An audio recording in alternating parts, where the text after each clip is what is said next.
Hello everyone, and this is my review for TNA's Bound for Glory 2012. If my voice sounds a little bit hoarse during this review, it's because I just got out of the event and just had gotten home at this point in time. So I'll actually go into my interaction in a different video with a different video later on. So basically reviewing over all the matches for the pay-per-view.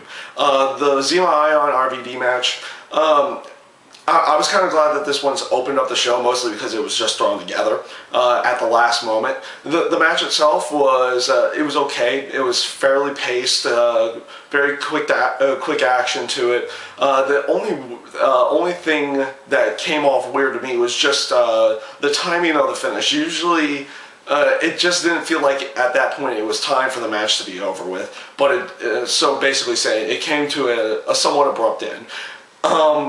But like I said, it was a pretty good match with some good in-ring action to it. The same thing goes for the Samoa Joe Magnus match. It was well-paced, quick action to it, a lot of ground-based areas which told the story basically of those two, how those two work in the ring. The counter going into the rear naked choke for Samoa Joe to finish the match was a nice added touch. And once again, pretty good match with a good in-ring pacing and action inside of there.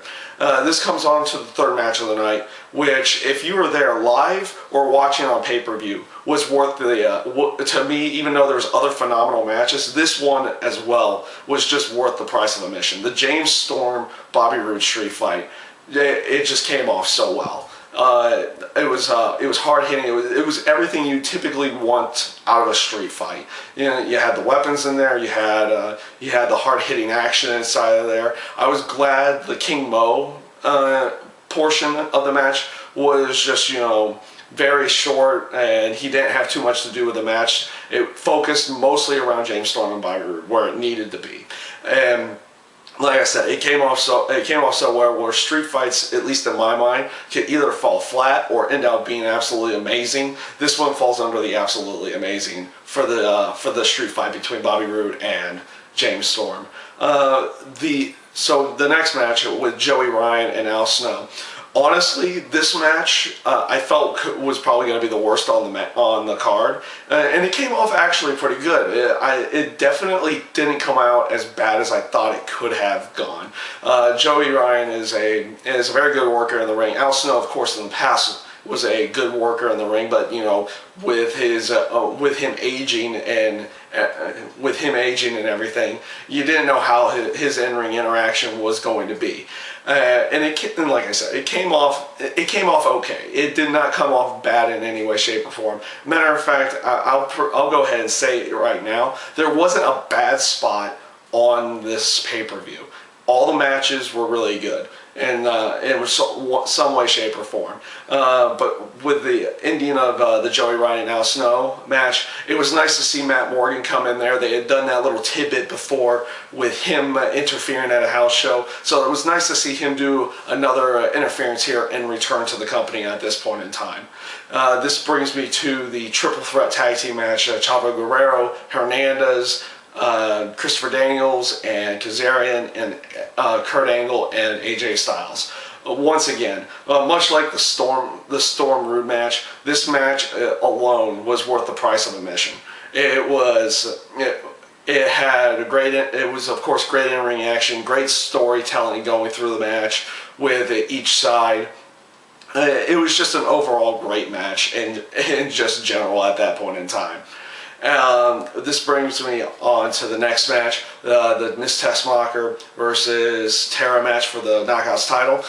Once again, definitely really good on the ladies' side. Really good job. The two of them seem to work really well together in this match versus their other matches that they had put together beforehand. So the match came off really well, and it was actually surprisingly really good in my mind. This brings me on to the Aces and Eights versus Bully Ray and Sting. You know the stipulations here for that one. The match itself, it was a pretty good match. It wasn't anything overly spectacular. You had you had good in-ring action from both Bully Ray and Sting. Obviously, I like the nice little added touch of Bully Ray coming out face painted as Sting there on himself. It almost gave an indication that you knew he wasn't going to do any kind of turning on this point in time, where many people thought he was the leader of Aces and Eights from the get-go. But they do eventually reveal the leader after the match. Aces and Eights, of course, won. They revealed the leader afterwards, where the troops came into more of Aces and Eights ran in to attack Sting and Hogan. Or not Sting and Hogan, but Sting and Bully Ray. Hogan comes out, makes this initial save. They beat down the last guy in the ring, and then they reveal him to be Devon, which was a nice little swerve in my mind.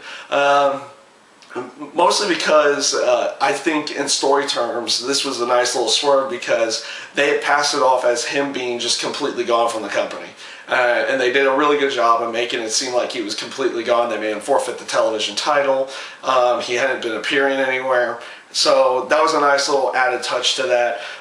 It does make me wonder if he's the full-on leader or if there's someone else that is more of a leader than he is. But at this point in time, that was a nice little swerve there, and it came off really well to me.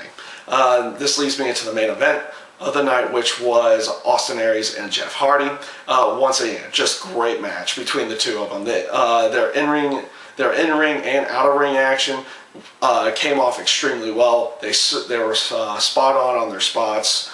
It just ended out coming off extremely well, much like the entire show in general.